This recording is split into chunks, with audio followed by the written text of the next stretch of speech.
Okay, this week we have a very, very special guest. He's one of the people that I consider a super influential artist to me. He's someone whose music I listen to a lot.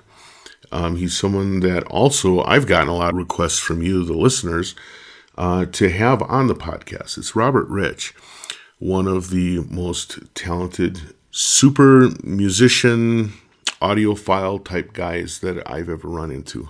Hi, Robert. How are you? I am very flattered feeling right now. Thank you. Oh, well. I'm doing great. Yeah. Thank you so much for taking time to be on the podcast. This is a real special opportunity for me. Well, thanks, Darwin. I appreciate it. So one of the things in the podcast that I like doing is starting off by talking about people's background. I'm kind of fascinated with how people come to be the artists that they become. And particularly in your case, where you have a really broad range of things that you do, I'm really curious about how did you get there? What were the things that brought you to where you are today? Well, I think I could summarize it probably just as being very curious. I've always felt that it takes an interested person to be an interesting person. And I think in general, I've spent most of my life as being a rather introverted, nerdy, somewhat intellectual geek. And I essentially, grew up being teased for being like that. And now it turns out the geeks are running the world. So I suppose it was an okay strategy. I grew up in a suburban family. My father is still alive. He's an aerospace engineer, primarily like a microwave engineer, I guess you'd say. And he was working at the antenna labs at Stanford and at, building linear accelerators in the 70s. And he taught me how to solder and do electronics when I was a kid. And so as a hobby, I would build kits. And he was also a musician. He still is a jazz guitarist, kind of into the cool jazz, Stan Getz, Barney Kessel kind of stuff. Which, as I was growing up and becoming more interested in music, sounded to me like white guy jazz.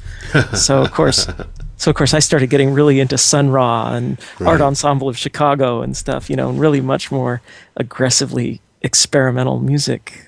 It's funny because it says in the Wikipedia article about me that I grew up hating music, or said I hated music or something, and that's kind of an overstatement. I grew up around music. And I used to sing in church choir and tried to play viola for 6 weeks in school. And then I chickened out because I realized I wasn't sight reading the music. I was memorizing the notes and looking at other people's fingering and copying them, which got me pretty far until I suddenly just got shy and ran away. So I think out of a sense of inability and a sense of not being able to do well, or well enough, what other people did well. I was always the sort of person who would invent my own game so that I could be the best at it. And I was just building electronics and making synthesizers, and I liked noisy experimental music. And so I became the best at playing my own unplayable instruments, And it's kind of, I think, one of many secrets to certain people's success is out of an inability to do what everybody else does, getting really good at something that nobody else has thought of. Right. That's a really interesting way to put it, but it's also one that I guess not explicitly, but implicitly kind of comes up in a lot of cases. This idea that I couldn't do what everyone else was doing, and so I built my own thing, and whether it was building their own instrument or developing their own artistic style or whatever, that was really a case. So what kind of things were you making when you were making kits? What were the things that drew you in? Were you like a Heathkit person? Or that's how I started. I think I was really? Probably in fifth grade, and I think my very first kit was a strobe light. Oh. And Heathkit, exactly. And wait, in fact, perhaps I'm mistaken. My very first kit my father got me was a voltmeter kit. So in fact, it was a kit to build a voltmeter. And my goodness, if that voltmeter still works. Oh, really? You still have it, huh?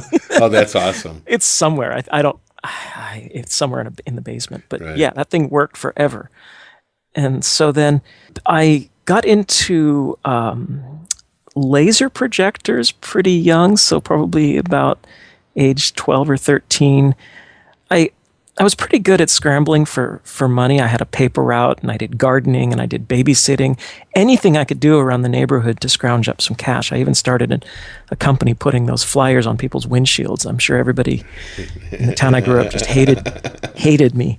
But summer jobs, I could manage to make, a couple $100 a month. And so that was how I built my synthesizer. I couldn't afford, the stuff I really was dreaming of, on paper route money. I remember ordering all of the catalogs from Aries and Serge and drooling over them. But a single panel of a Serge module cost something like $1,500, that's more money than I could make in 3 years. So there's no way.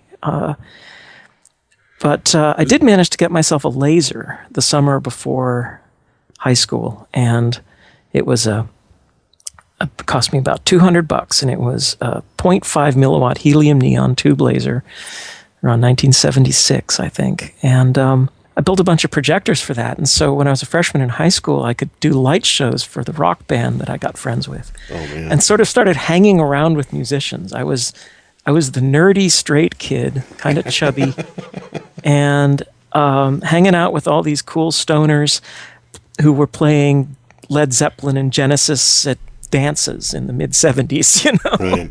The idea, it's funny you say that, because the idea of there being a dance related to Genesis just seems so odd now. Oh, yeah, these guys were pretty good musicians. I've stayed somewhat in touch with one or two of them. And, yeah, I mean, they could do... I think that they did a couple covers off of Trick of the Tail or something, and it weren't shabby. Mostly, I remember, it was the '70s. I was able to hang out with these guys and did their light show. They put up with me, put it that way. And nobody knew in high school that I was building synthesizers and wanting to start a band, because I wasn't a real musician. The synthesizer kits I started building were from the famous company in Oklahoma, Paya, that pretty much anybody in the '70s who, like Craig Anderton and all these people started with this stuff. It was horrendously bad sounding audio equipment. I mean, John Simonton, bless his heart, was a cheapskate. He really would design the cheapest circuit possible with the 2,033,000 resistors he bought surplus somewhere. Right. They were strange circuits, because he would go to like lot sales and end up with thousands of some really strange value of capacitor, and then try to make his circuits so that they could use up all of his weird capacitors. And so they have all these bizarre values of resistors. That certainly explains a lot. Just because he was so cheap. But that's how he could make a kit for $33. Yeah. You could build a whole synthesizer, like a one-voice synthesizer with a VCA and envelopes and 2 oscillators for like $200. It was ridiculously cheap. Right. So were you, when I cast back to those days, I remember things like he had a little monosynth called the Proteus, and there was the strings and things. I had one of those. The Proteus was too expensive for me. I heard it was a real mess, too. Oh, really? My very first synthesizer was, of course, the NAMM. Right. I remember this stuff so vividly. It's really strange. Somehow, I thought I was going to be able to make like Klaus Schulze sounds with it. Instead, it made bird farts. I remember building this thing, and it sounded like a mosquito buzzing in the room. It was this. It was like a one-pole filter and a piece of vinyl resistive element. Very strange little synthesizer. So, but he got you. It's like the stuff was so incomplete and so bad sounding that he made you lust after more and more. Somehow, especially if you're a 13-year-old kid, you imagine that if you build more modules, it will sound more and more better. Better, right. Well, but isn't that exactly where we end up today, where with the reversion to modular systems. We're all like one module away from perfection. Oh, but Seems that way. everything sounds so good now. I mean, That's the true. quality is ridiculously better than it used to be. It's funny. I haven't thought about Paya in a long time, but I remember in college for a band I was in, one of my friends that was in the band actually built us Strings and Things, and it was, of all the junk that we had on stage, it was the closest thing to sounding like anything anyone would want to hear. It actually had a kind of interesting voicing. It wasn't an ARP Omni by any stretch. No, it was a top octave chip with a bunch of phase shifters, wasn't it? And, Right. But it sounded at least interesting. And it sounded like a vacuum cleaner. Right. Well, we had this big gig, and so we get up on stage, and this poor guy, all he had for keyboards was a clavinet and the Strings and Things, right? And so we get up on stage, everything's getting set up, and like 2 minutes before we go on stage, someone trips over a cable, and that Strings and Things goes flying and turns into a collection of about 500 bits of stuff. Oh yeah, there were so many resistors in there. It was crazy. It's a mess, yeah. And so he ends up having to play the whole gig doing the string parts on a clavinet. It was just brutal.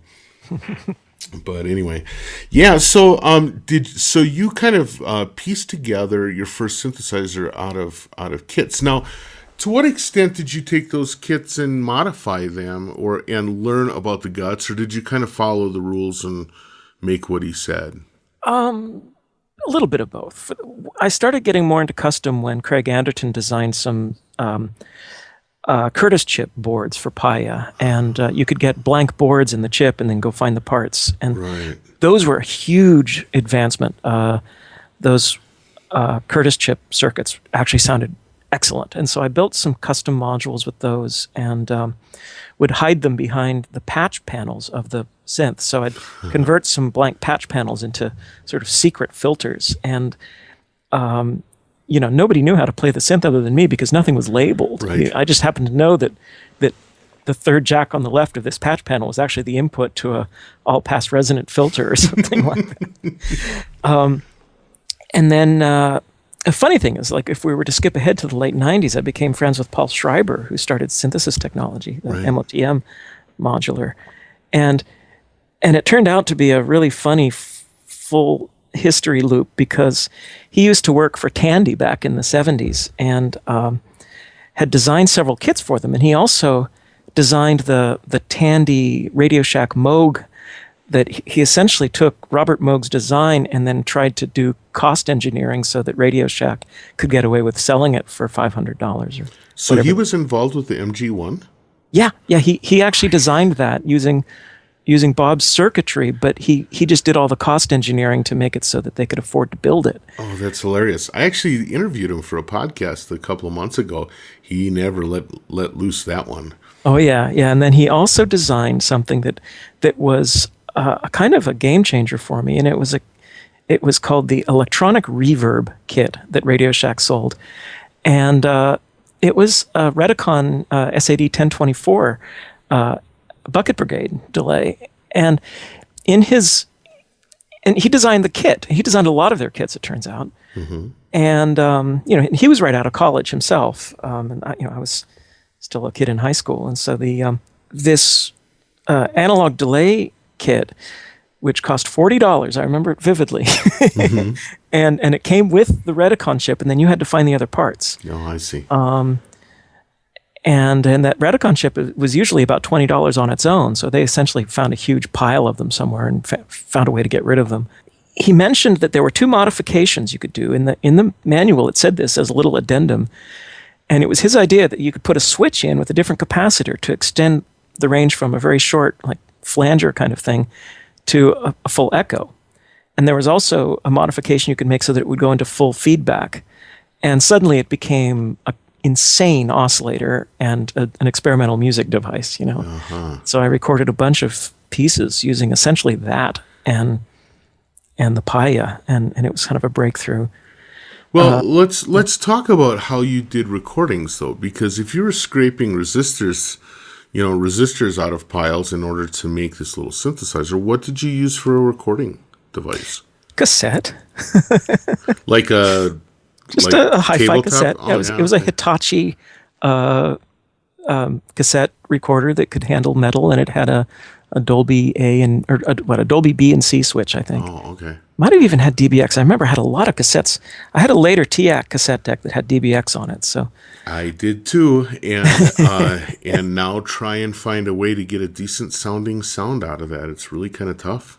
yeah, what you do is you play the cassettes without any noise reduction engaged, and then you use single-ended noise reduction algorithms, and it sounds okay. And the DBX just adds a really subtle compression to everything. Right. But that's you probably know that there was a 4-record set that just came out of Germany of my really old recordings from 1980 to 85. And so I've been doing a bunch of interviews lately about the early days. It's kind of a weird retro flashback month for me. Oh, that's interesting. What's I didn't know about this. What's the name of is this on your site? Yeah, it's from Vinyl on Demand, VOD, in Germany, and Americans can get them direct from my website, robertrich.com. It's called Premonitions 1980 to 1980 to 1985, and the first. And this is vinyl. Right now, it's a vinyl-only release, and once it sells out, I'll make it a download, but it won't be coming out on CD. These are cassettes that I've had in storage for 35 years almost, 33 years. And they still play, luckily, at least most of them. One or two of them didn't. And so I did a whole bunch of restoration on these and tried to get them to sound, good enough. I didn't think they sounded good enough back when I recorded them. They weren't things that I wanted to release back then. But nowadays, with the tools we have, I was able to get them to sound okay, I think. And it's a really nice package, a 4-record set. And the first one is, I was 17 years old when I did this stuff. Wow. Another breakthrough for me, instrument-wise, was I made friends with couple guys from Sequential Circuits, which was one of the first it was the first synthesizer to have to have memory storage. Right. The Prophet 5 was a polyphonic synthesizer that could recall, I think it was about 40 memories of patches. And there's no way I could have afforded one of these when I was 16 years old, but I'd met a radio DJ, a guy named Rick Huber, at the local college station, and he had a progressive rock show on Sunday afternoons. I'm still very good friends with Rick, by the way. He's become a tour manager for a lot of bands. He's been working for the Beach Boys for the last 10 years or so. He used to work for Meatloaf and people like that, organizing their tours. He's a really very useful person. He's also worked for Bill Bruford and for David Torn and people like that. Right. And so Rick, at the time, I had befriended him. He was 22 years old and I was 15, and I asked him if he knew anybody who would want to start a band, because I wanted to make weird improvised electronic music. That's what I wanted to do. I didn't want to be a pop star. I wanted to make weird music. And he said, I think I know somebody. I work at a synthesizer company, and a guy just started working there who just moved here from Europe, and he's into strange stuff, and I think he might like this. And so he introduced me to Rick Davies, who turned into my lifelong best friend. And Rick and I, did the group Amoeba back in the 90s. And he's just a buddy. And Rick was also, he became editor for Music Technology back in the 80s. Right. Moved down to Los Angeles and actually started home and studio recording for them. So he's been in the industry for a long time. And turns out that the very first Prophet 5 revision, Rev 1, that came out of Sequential Circuits, I think in 1978, if I'm not mistaken, was a real lemon. It would break if you looked at it wrong. And they had a whole batch of capacitors that they were used for the power supply as line filters. And the problem is this capacitor had a horrible tendency to fry in a shorted position, which meant it would short together the ground and the power bus. causing the whole thing to actually smoke and burst into flames. Nice. Which is not a good thing. It's the Ford Pinto of synthesizers. Exactly. And so there were several other, essentially the Rev 1 Prophet 5 was a prototype that they were selling for $6,000. And they sold about 100 of them or more.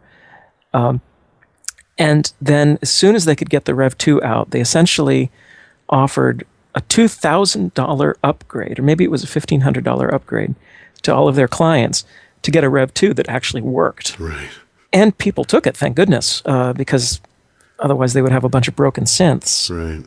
And these were rock stars, these were very popular synthesizers. So anyway, Sequential had a whole bunch of lemons on their hand now. They had to get rid of somehow of all the traded in Rev 1s. And so they essentially said to their employees, tell you what, you can buy one for $500, just I never want to see it again. Never bring it in for repair. It is unfixable. They were almost untunable. You couldn't calibrate them. And so only about 2 or 3 people in the world knew how to replace them, knew how to repair them. Right. And one of them was Rick Davies, who was in the tech department. Another one is Andrew McGowan, who is now working for Dave Smith again. And another one was Rick Huber, who happened to be the DJ I'm talking about. They were all in the tech department, and they were pretty much the only people in the world who knew how to fix a Rev 1. And so I was able to get one through Rick for $500, which was ridiculous. And that's when I started being able to record properly and actually be able to perform. Well, that's an amazing story. Just because, if nothing else, the ability to kind of leapfrog from Piat kits to a Prophet, that must have been one of those things where you went into the basement and didn't come out for 6 months, just from exploring. It was enormous for me. Yeah, it was huge. Suddenly I could do these, sweeping synth performances that sounded like what I was imagining in my head. You couldn't get the Paya to sound like, Popol Vuh or Tangerine Dream, but you sure could get a Prophet 5 to do that. Not, without a proper multi-track studio and a bunch more gear than Still that. had to work, but You could get something that felt like music, at least, and not just squelchy noises. But what that meant is that I got pretty good at making squelchy noises, which became a very useful talent later on. Right. Having the Paya that could only make bird calls and weird insect noises and distorted grumbling rumblings allowed me to find a vocabulary of synthesis that I probably wouldn't have tried otherwise. Yeah, I was going to ask you, to what extent does working with sort of the oddities of that musical world end up opening your ears to it? What you have to remember is that we always need limitations, and I don't think that much good art of any category of art gets made when people have no limitations. You have to set yourself boundaries if the world isn't doing it for you. A lot of people, especially nowadays that there's so many tools out there, and the software workstations, they come built in with 300 different plugins that allow you to do everything. Right. People think that they need more gear in order to make better music. And what they should be doing instead is hiding everything but 2 instruments and getting really good at those and working with just those limitations. When you hear the most interesting, let's say, guitarists, that they're often not the most versatile, or they only know how to sound like themselves. Right. But they have a sound that nobody else has come up with. They sound original. Yeah. And I think limitations are essential. And equipment limitations are something that people don't even experience anymore. And it's almost, I think, I don't think they even want to hear about it, frankly, because I think for a lot of people, they actually get a bigger serotonin rush from buying a thing than from playing a thing.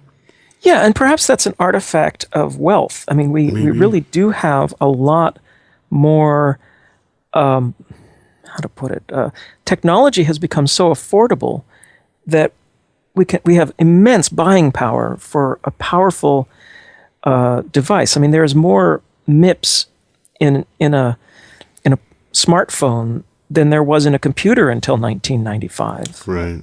You know, you could probably, do things in an iPad that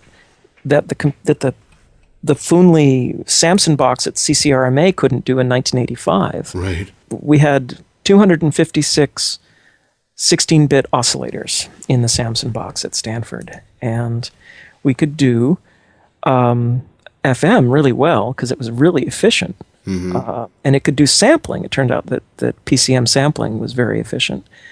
But try to do additive synthesis. You could use the whole thing just to create one note. Right. It's difficult for people to realize, though, that having more tools, having more powerful tools, doesn't give them better ideas. Right. And limitations, and forcing yourself to work within boundaries actually forces you to think outside of the boundaries, and suddenly you're breaking rules and you're coming up with new ideas and you're finding yourself to be stimulated. Right. Well, in addition to that, though, there's a certain extent to which you have to have some kind of background that is maybe a nesting place for these ideas as well. And I'm really curious because when I look at the information about this Premonitions album, it's from the years 1980 through 85.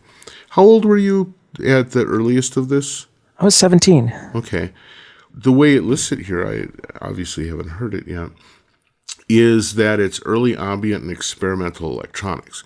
Now, most 17-year-olds would be hard-pressed to know what ambient music might be or what experimental music might be. Because most 17-year-olds are far more tuned into pop culture than they are to experimental culture. Clearly, in your case, that wasn't true. Where was your head at that was the kind of music that you were making? Well, see, obviously I didn't have my head where most teenagers should, because I was really bad at making music to get laid, you know. And, it was the kind of music that would scare all the potential dates away as far as possible. But I mean, that's really, if you come down to it, that's what pop music is all about, right? It's about the sexual courtship of man. That's right. Yeah. So I was just an oddity. I really lived a very internal life. I had a very active imagination, and I was kind of an introvert and would spend a lot of time alone. I was one of those people who actually enjoyed studying and reading and stuff like that. And I'd go on long walks. And music interested me as a kind of philosophical way to ask questions because the soundscape fascinated me. I was more interested in becoming a conceptual artist, or I imagined it at the time as being a kind of 21st century shaman. I really wanted to find a way to communicate the beauty of the internal landscape, the consciousness capabilities of the human imagination, what we could do by journeying inside. I've come to like the term spelunking for this kind of activity, of basically being quiet, alone with your eyes closed, alert and journeying within the possible realms of thought, exploring as if you're in a cave through your own memories and through your own senses. I remember when I was about 13, my grandparents had died, and my parents moved back to my grandparents' house, which was a beautiful old craftsman house built in the 1920s with a creek running through the property.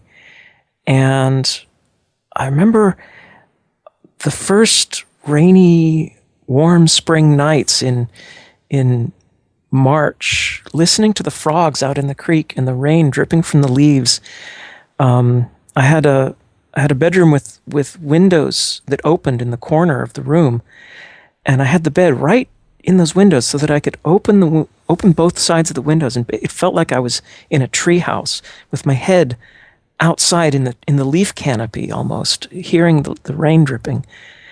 And I discovered that with my eyes closed and my ears wide open, I could journey like out of body with sound, and that sound allows you to move your consciousness into faraway places through the landscape.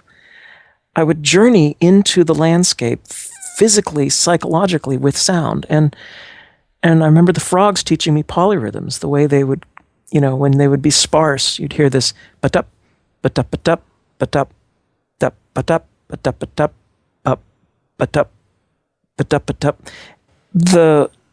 The rhythms of the frogs were more musical to me than a lot of the stuff I could hear on the radio. I mean, that was really where my musical mind was very quickly moving, is this world of pure sound. I was more interested in that than I was in notes, and I don't think I had an innate fondness for triadic harmony. I didn't really like. I think when I got quoted as saying I didn't like music as a child, what I didn't, I actually told that to my grandfather once when my sister and my grandfather were trying to get me to listen to their big band jazz, which now I love. And what I realized I probably meant to them when I said I don't like music was that I didn't like triadic harmony. I don't really. I find it claustrophobic. I find Mozart to be a little claustrophobic. It's too perfect. It's like it came down already finished from the skies in some lattice work, And luckily, we had a radio station in the East Bay in Berkeley called KPFA, and they had a music director at the time named Charles Amarkanian, who's also a very famous sound poet, and he started a series of concerts here in the Bay Area now called Other Minds. And Charles may not realize just how influential he was to many, many composers. He championed a lot of the new tonal composers and sound artists that were happening in the 70s. So minimalism was big at the time, and people like Terry Riley were in the Bay Area, and then you could hear through Charles Amarkanian's music shows. I heard about people like Anea Lockwood and Pauline Oliveros. Many of these female composers, actually. Marianne Amache was another big influence for me. And what was interesting about these women composers is that their music wasn't arrogant like a lot of the male composers. It was about something other than itself. It was pointing away from the composer and into the listener. Pauline Oliveros coined the term deep listening, which I found to be far more powerful than the word ambient. Right. Of course, I knew about Eno at the time. Everybody did. Everyone did. Eno was the prog rock god, and when he went ambient, everybody thought he had lost everything interesting about it. I liked his ambient work a lot, but I was more influenced by this idea of deep listening. I didn't like the idea of background music. I liked the idea of psychoactive music. I wanted the music to get in under the skin and work its way into your core in a very slow way that required active attention. And that's what Pauline was doing with her meditations. She did these sonic meditations.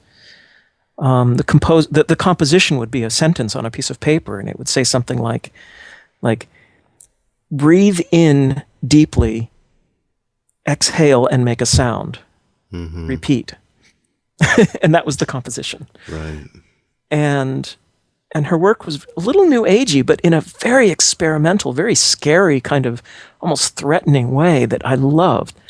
And Terry was doing these amazing organ improvisations with tape loops, and it was an exciting time, I think, where you could really start believing that there was a revolution happening in a way of listening. And minimalism in art was doing the same thing. It was pointing to the viewer. It was pointing to the room where the art was in, or the hillside where it was installed, and to get people to pay attention to their environment.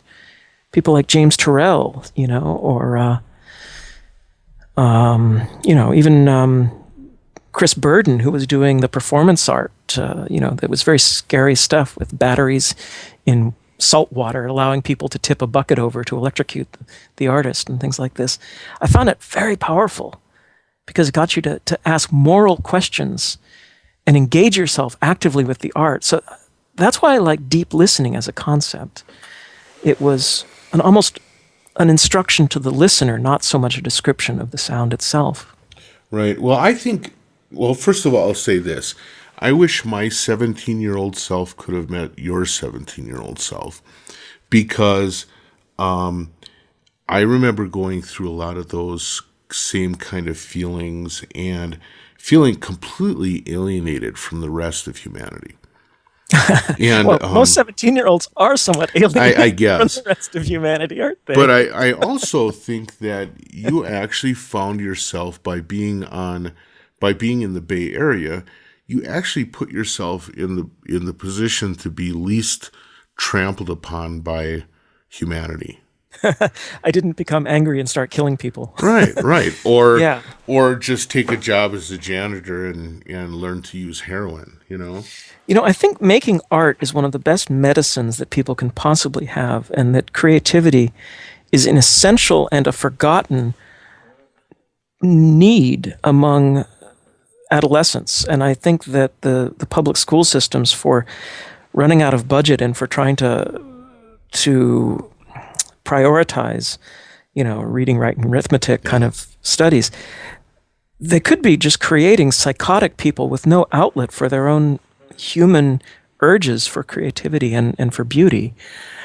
We need to have these outlets. I must say, another huge influence for me was listening to Throbbing Gristle being interviewed on KFJC in Foothill College, the same station where my friend Rick Huber was at. It's kind of my home station.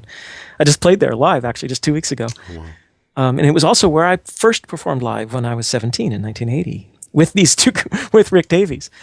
I remember in 1977, I think it was, hearing, maybe it was 76 even, hearing Genesis P-Orridge from Throbbing Gristle in his first visit to the Bay Area do an interview with Clay Holden on this radio station. Clay was the person who turned this radio station into what was pretty much the first punk radio station in the United States, at least on the West Coast.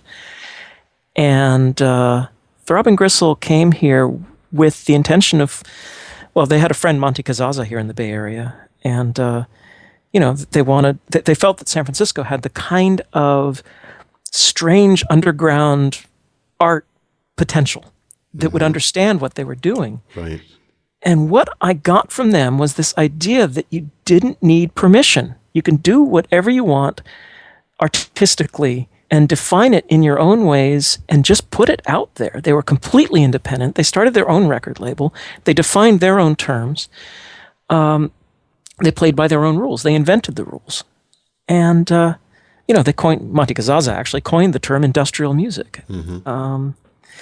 So, although what I ended up doing in my own career was much more quiet and much more introspective and, well, introverted, perhaps, what I owe to the industrial scene is this idea of do it yourself, don't ask permission. Nobody's going to ask you to exist, right? You just have to go out there and be the most pure expression of yourself and change the world. That is a very empowering message for teenagers, for adolescents. It can make you into an idealist that will annoy the heck out of every adult around you, and I probably did. But that's what you need to do when you're 17 also. You have to change the world. There's so much that needs fixing. Right. If nobody's going to try, then why bother? So I really decided that I needed to do what I could do best to have a good effect on the planet, because I certainly felt strongly that things were broken. Anytime I would look at the environment, I would almost break into tears. I'm a very fragile person. Sometimes I feel like I don't have skin, just raw nerves on the outside of me. Right. And as I would think inside of myself of how to use my existence, how to use my life for improving the world rather than just, sucking off of it, I realized, okay, I don't have the personality to be a politician.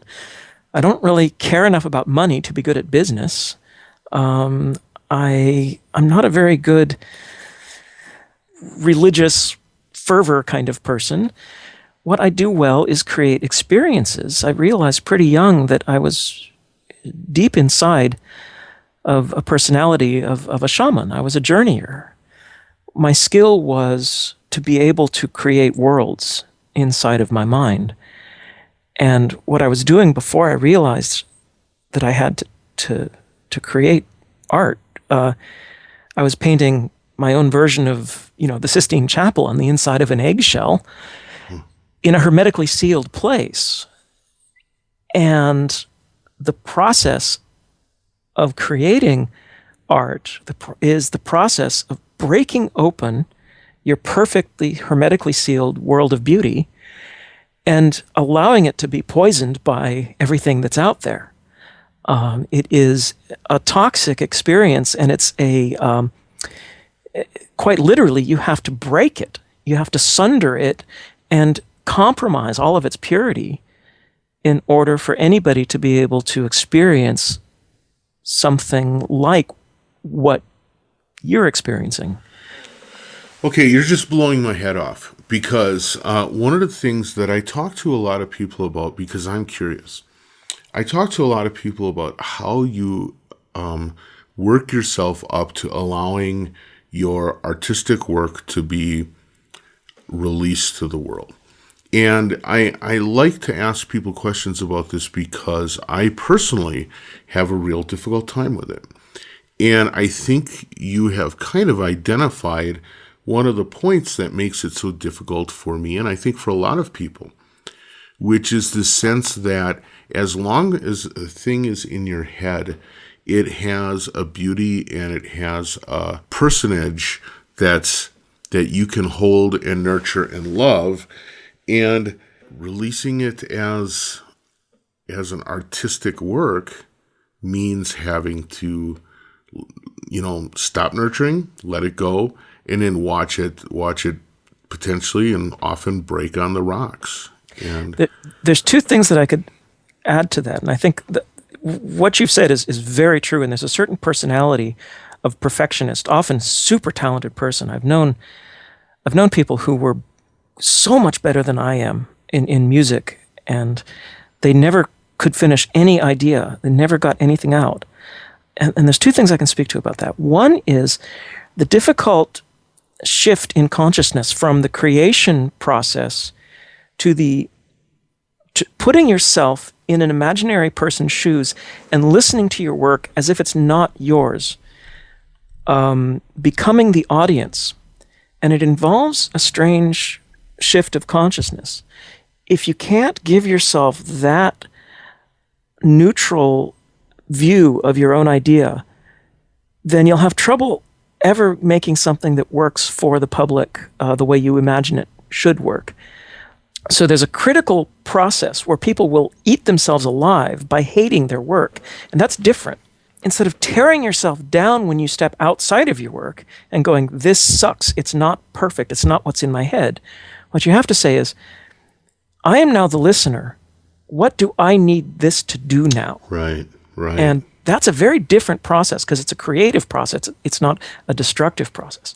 The other thing I was going to say about this is that art of any creative action, having children is a lot like this, quite literally. There's a medieval story from Jewish Eastern Europe about the golem. And, of course, it's been retold in so many ways, including the same character being used in Lord of the Rings. But the original myth of the golem is that a great rabbi actually comes to understand the name of God, and he realizes that this is the word of God that can breathe life into forms.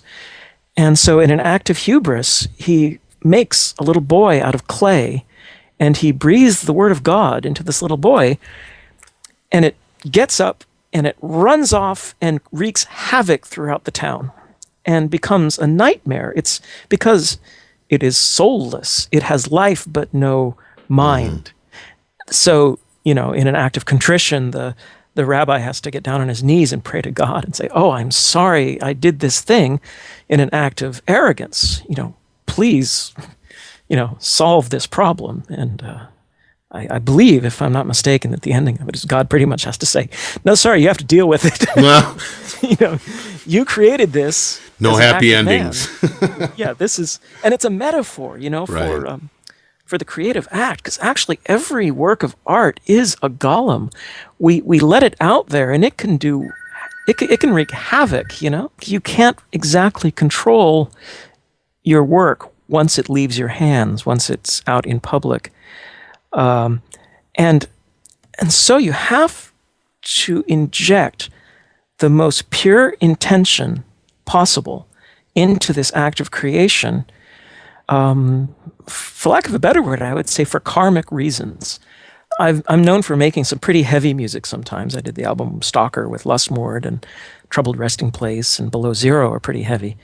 And there's a certain side of my audience which is very into dark music, into industrial and grindcore and things like that, which is funny because I'm not like that.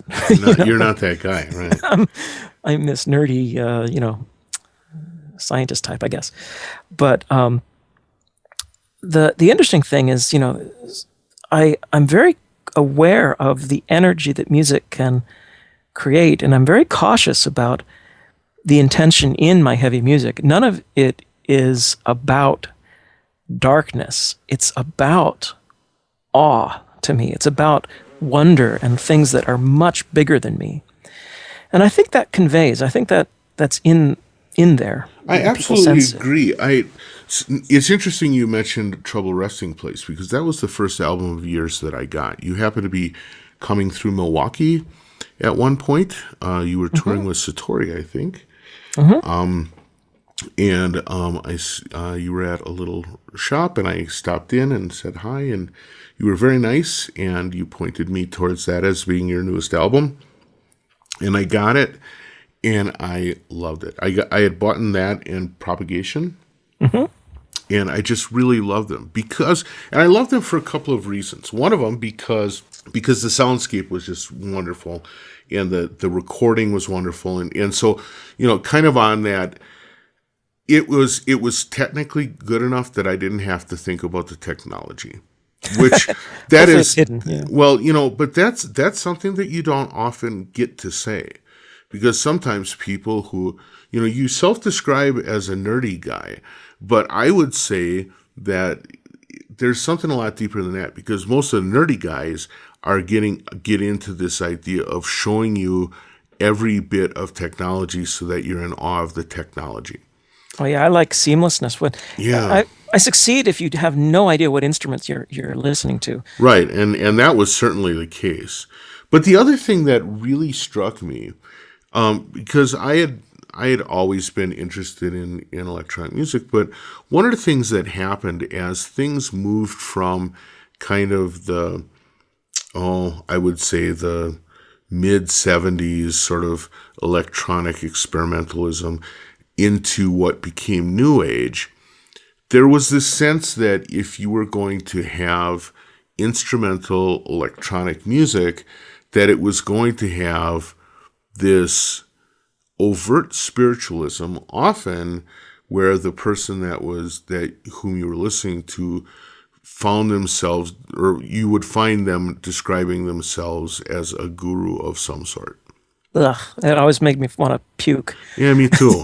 And I felt like in your thing, I felt the spirituality of what you were doing. I felt the depth of your exploration without ever feeling like you were saying, "Oh, follow me now." Yeah, I think the questions are so much more powerful than the answers. There's another metaphor that I use a lot in the way I think about how we communicate our ideas to people. There's this misunderstanding that art is a messenger of sort of beauty and truth and the aesthetic experience, and people mistake the aesthetic experience as something like food that you ingest and it somehow, gives you energy or fuel. And so therefore the artist in this metaphor would be like Little Red Riding Hood carrying a basket full of cookies. And they sort of come to you and say, "Here's your cookies." And then you eat them, and that is the art. And I rather think of it in a really different way.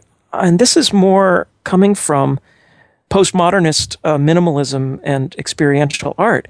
And that is that, I say let's look at the aesthetic experience not as a thing that we ingest, but let's look at it as if it were a muscle. What if we use that metaphor? What if I tell the fat guy playing the gaming device and sitting there eating cookies all day long, and I say, why don't you go down to the store and get me a newspaper and come back with that? And you say that every day for a year. And it's not because you need a newspaper. It's because he needs to get out and get to the store and go walking. Get some exercise. And yes. At the end of the year, you find out that this guy is actually feeling much better. He's less fat. He's less depressed. And this person asks you, why did you go out? Why did you ask me to go get a newspaper every day? You don't even read them. It's like, well, look at you. You're happier. That's, I think, what art is more like. It's getting people to exercise an innate part of the human experience, of the human mind, which is a beauty muscle, a truth muscle. It's something that if we don't ask questions that are related to the meaning of life, those muscles go dormant and we stop asking and we stop experiencing life. So simply by getting people to engage the process of truthing and beautyizing and questioning meaning, we create spirituality within each of us simply by the doing of that. It's an action, it's not an answer. Right. So I'm always more interested in the questions. Well, this is really inspirational. I appreciate you being willing to share with this stuff because you have produced a lot of material, and I've listened to much of it in one form or another. And did you just say there's too much of it? No, I said I've listened to much of it. I'm joking. Yeah, no, there's not too much of it. It's fantastic. One of the things that I've really kind of gotten into lately, and frankly, it's because it's on Spotify. So I'm going to be responsible for you getting that 450th of a cent that they're going to pay out. Yes. But I actually think I got several dollars from Spotify last week. Wow. Good for you. Must be a lot of people listening. Must be. Or me just listening obsessively to the same thing over and over again.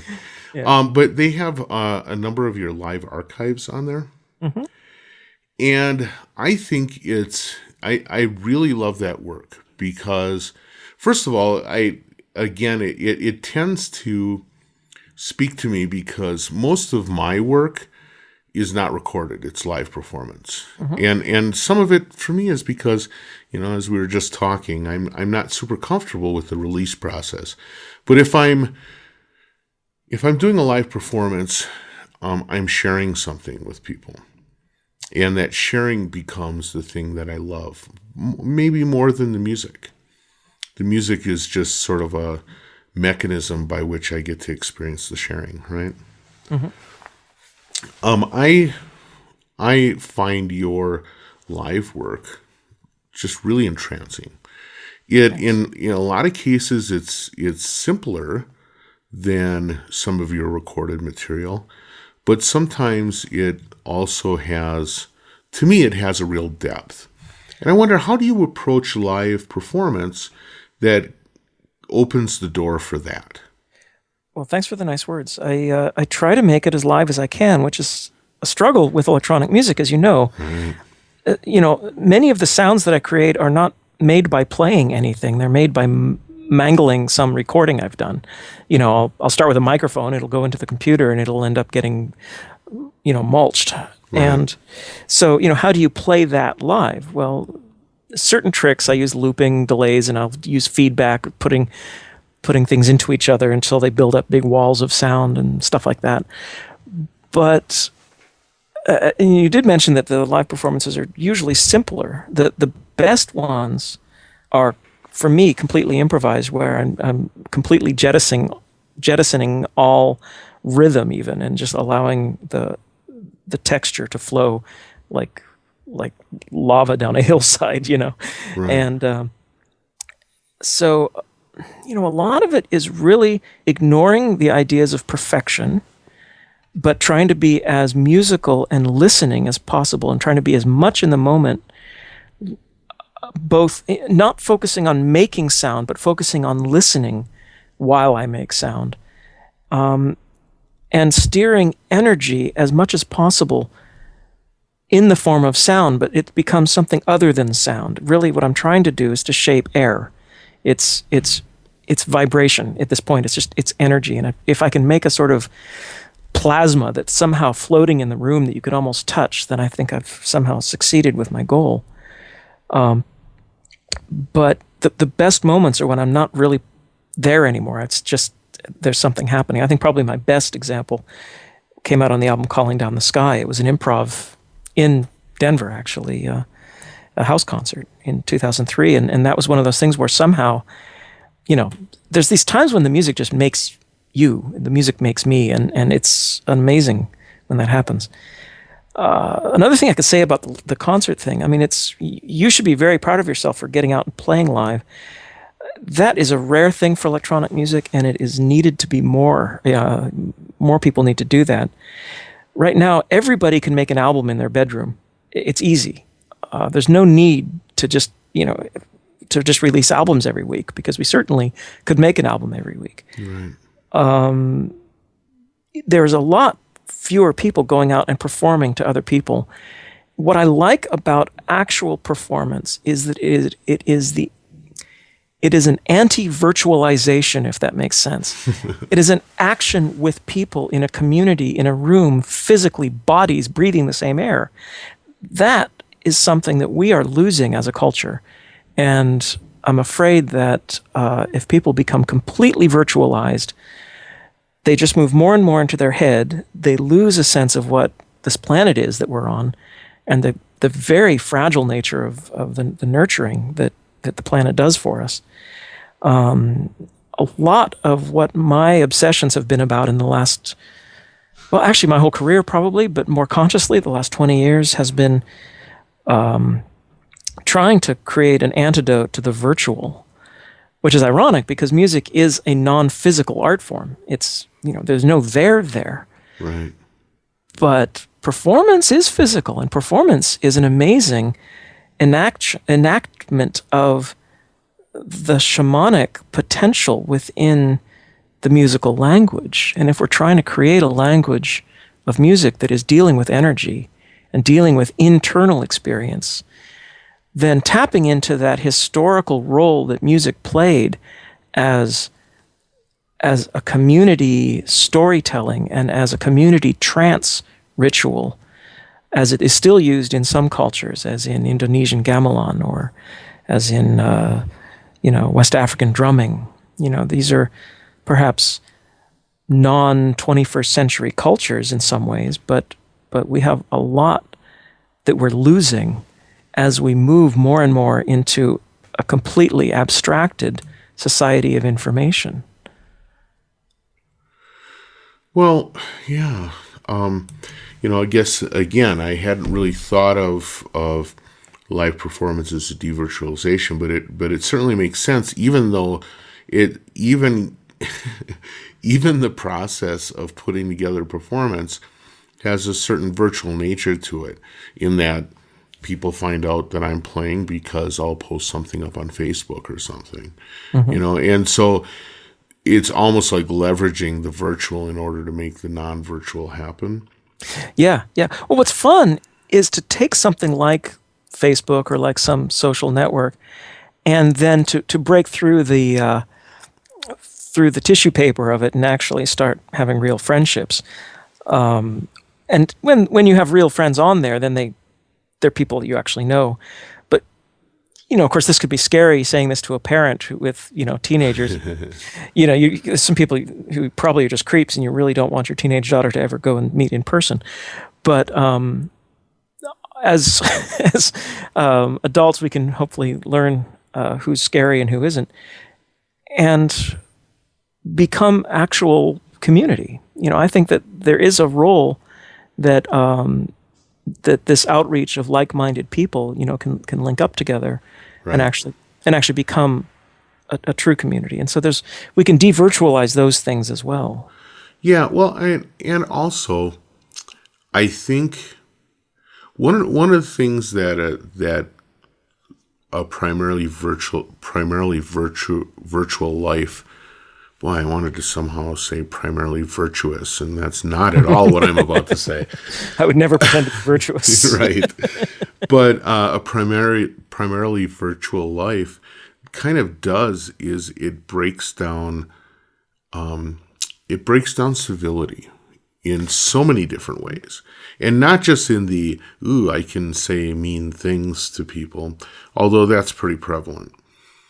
But Tolerating different ideas. tolerating different ideas and also being empathetic. It seems very difficult for people to be empathetic towards people that they text with. There's a lot of, obviously the technology is incredible these days, and I'm not throwing it out. I use it all the time myself, and the dominance of the internet in our modern existence has made it easier for an independent, artist like me to get my message out. I don't require record companies to release my music anymore, and I can communicate with listeners directly. This is fantastic. And what I like about real community, and when people use the technology to enhance real community, that's wonderful. But I guess what I'm referring to when you're talking about civility, for example, let's say you go to a regular coffee shop and hang out there for half an hour a day, and you get to know certain people, and you get in conversations with somebody who has different belief systems than you. Let's say somebody who's the opposite political leaning, or pro or anti eating meat or carrying guns or something like that. Right. You can't just sit there and snark at them with a text. You have to actually engage with them, and you see the humanity of a person who has different belief systems than you. When we have these social networks that help us to find our own cohorts and belief structures, then all it does is reinforces people's belief structures Reinforces the wall, yeah. Right. Rather than tempering them with humanity. And so actual physical community, you can't just sit there, and yell at somebody in a coffee shop for being, a right-wing gun nut, meat eater, blah, blah, blah. And they're not going to yell at you, for being some, whatchamacallit, Prius driving something or other. And I noticed which one of those you could come up with quickly and which ones you couldn't. I'm trying to find stereotypes that would be very typical around Silicon Valley. Yeah, right. But stereotypes notwithstanding, whichever they are, the point is that there's a human face in those belief systems. And I think that what's going on right now is because of the increasingly solitary nature of people's developing belief systems, and how they only sit there and get reinforced by people who they're searching for on the internet. That's where a lot of civility breaks down. And it becomes a vicious circle, really, because as civility breaks down, people want less and less to be around people they think different from. Right. So I don't know. I've been increasingly fascinated with aspects of, for example, food politics. I'm an omnivore. I'm a wine drinker, and I've made wine for 10 years. And, but yet I've been involved in the slow food movement for about 10 or 15 years now.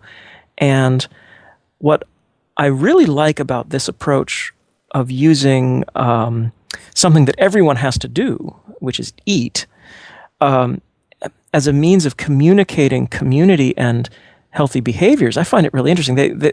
Slow food speaks about the pleasure principle, where basically you show people that becoming more aesthetically involved in your experience of something you have to do every day, of eating, this involvement actually makes you slow down. It makes you eat better, healthier, and you also support farmers locally, because you realize you want fresher food. Right. You want the farmers to get paid well so they can grow fresher food.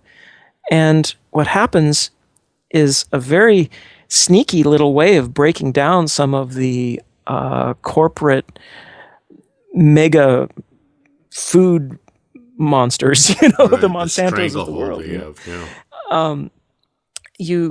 You end up pleasing yourself and doing better for the world and enhancing communities. So, for example, we have an edible landscape in the backyard. We have raised beds and drip irrigation. We grow our own vegetables. And when the zucchinis come online, which they're doing crazy right now, getting about 8 zucchinis a day, we play doorbell ditch with the neighbors. We drop off There you go. zucchinis at their door, Ring the bell and run away. And they open the door and they say, "Oh, if it only was a bag of There's a dog zucchini shit." the size of a leg. That's right.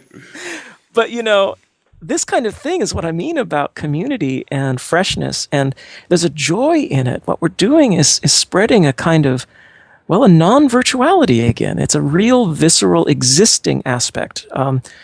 Grounding, feet on the ground, understanding how dirt feeds us, how we have to feed the dirt in return, or else it dies. It actually very deeply informs my music, this approach to the earth. And, a lot of people lump me into the old category of space music. And I've often answered to that by saying, well, actually, it's earth music. It's maybe inner space music, but it's music of this planet and of our species. And it speaks a lot to my sense of humor about the process of life and the amazing miracle of life bubbling up on this planet, which is a crazy thing. If now that we're out looking for planets in other solar systems, and we're starting to realize that probably on average, every sun in the universe has at least one planet.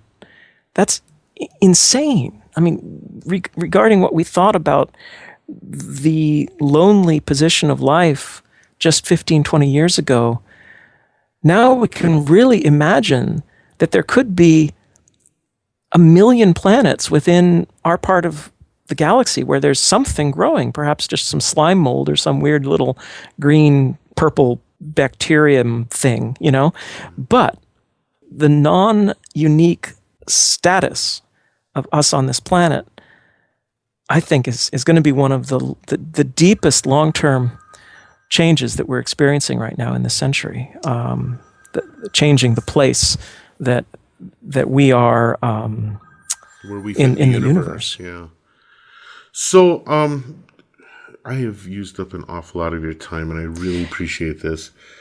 So especially after this discussion, I have a desire to have a non-virtual experience with you. And frankly, about the last 6 times that we've met, it's been at the NAMM show. Which is insane. It's sort of like if a Red Lobster was filled with used car salesmen. That's how romantic of an interface. Oh, it's crazy. Yeah, no, I know. It's impossible to have a conversation there. Yeah. So when is the next time that you're going to be touring the earth to do some performances? I am hoping and planning, in fact, to be on the road again, doing my once every 3-year loop around North America in springtime in 2015. Oh, fantastic. I've already arranged a house concert you're in Denver, right? Yeah, just outside of Denver. Right. Good. I've arranged a house concert just outside of Denver. If you know the artist Numina, it's at his house. Yeah, Jesse. So I'll be playing at Jesse's house. We sometimes get 20 or 30 people there. It's really intimate. And everybody brings some food and we have a potluck. That'll be fantastic. I'll be looking forward to that for sure. This has been a pleasure. Oh, it's been a pleasure for me. I am going to go back and immediately listen to this because you have provided me with so many inspirational thoughts. And again, the opportunity for me to talk to people like you is wonderful because every single time I talk to someone, I grow in some way. And so I really appreciate this opportunity. It's been a real pleasure, and thank you. It's you're an old friend in a non-virtual way for many years now, and I don't think we've ever been able to have a thoughtful, deep conversation like this. Right, I know. This has been fantastic. So, okay, thank you very much, and I will talk to you again soon, I suspect. Thank you so much, Darwin. All right. Take care. Talk to you later.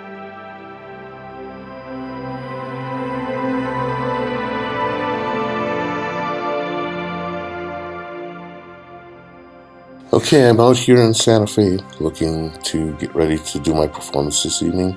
I want to again thank Robert Rich for his interview, and thank you guys for listening. If you're in the Santa Fe area, please stop by this evening at El Museo. I'm going to be doing a little performance. This is Sunday night, of course.